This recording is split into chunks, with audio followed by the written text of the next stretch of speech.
Komisi 6 DPR RI yang membidangi industri, investasi, dan persaingan usaha melaksanakan kunjungan kerja spesifik ke PT Bio Farma dan PT Kimia Farma di Provinsi Jawa Barat. Kunjungan kerja tersebut dipimpin oleh Wakil Ketua Komisi 6 DPR RI Inas Nasrullah Zubir.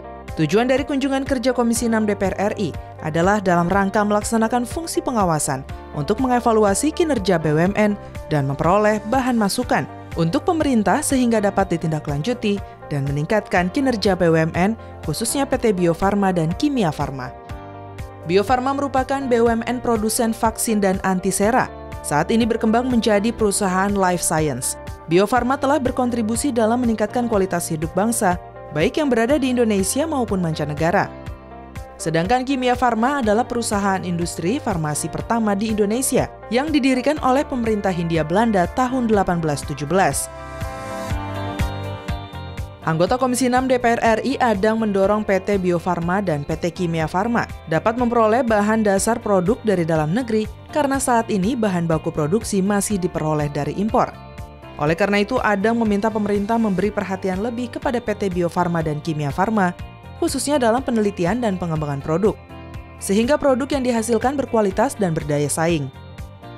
Adang Darajatun mengapresiasi capaian PT Bio Farma dan PT Kimia Farma dalam memperoleh pangsa pasar baik dalam maupun luar negeri, termasuk negara-negara Organisasi Kerjasama Islam atau OKI yang sudah dapat menerima produk Bio Farma maupun Kimia Farma. Adang mengatakan keunggulan kedua BUMN tersebut berdampak positif pada tingginya keuntungan perusahaan dan kontribusi terhadap penerimaan negara dari sektor pajak. Baik, mungkin dari konteks makro keuangan, saya melihat bahwa dari hasil beberapa paparan tadi, kemajuan dalam konteks keuntungan perusahaan, pajak, dan sebagainya sangat baik. Karena memang pangsa pasar dari hasil-hasil dari Bio Farma maupun Kimia Farma sangat dibutuhkan, sangat besar oleh masyarakat.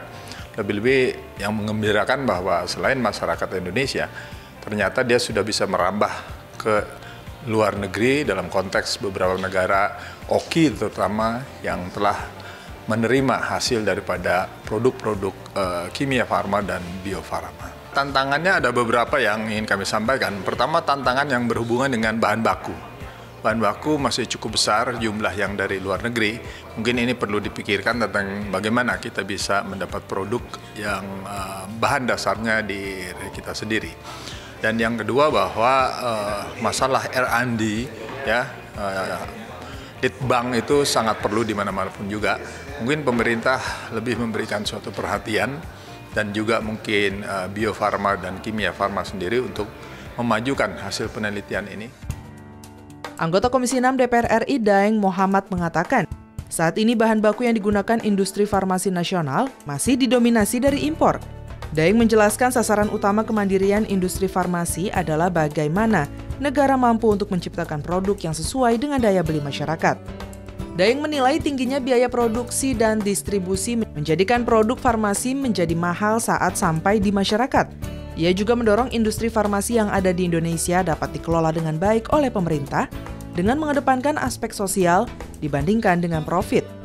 Ketika bicara konteks kepentingan nasional, saya pikir mempertahankan industri farmasi kita tetap dalam genggaman pemerintah atau negara kita sendiri itu lebih penting karena aspek sosialnya lebih tinggi dibandingkan bicara konteks tadi profit, hanya profit. Karena jujur saja sekarang ketika masyarakat membeli obat itu yang terjadi adalah seolah-olah ini saya nggak ngerti persoalannya di mana. Saya bukan ahli di bidang itu, tapi kenyataannya masyarakat merasa berat. Wakil Ketua Komisi 6 DPR RI Inas Nasrullah Zubir mengatakan, dalam rangka memenuhi kebutuhan industri farmasi dalam negeri, pemerintah diharapkan dapat membangun perusahaan BUMN yang bergerak di bidang kimia dasar.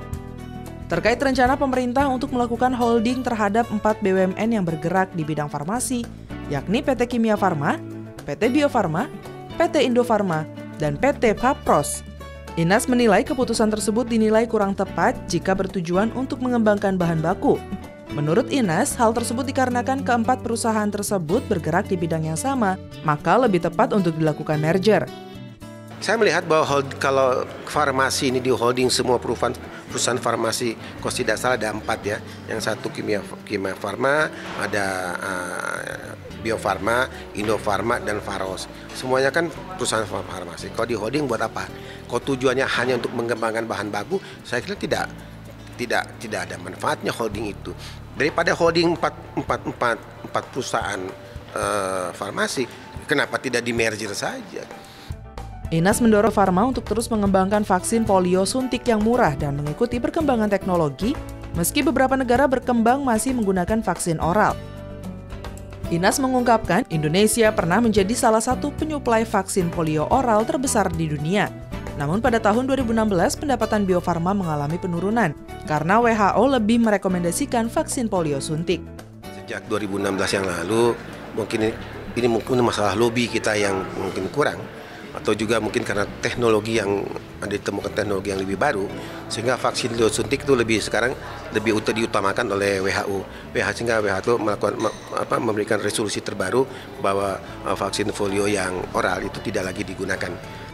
Anggota Komisi 6 DPR RI Gede Sumarjaya Linggi menilai, di masa yang akan datang minat masyarakat terhadap obat herbal akan terus meningkat.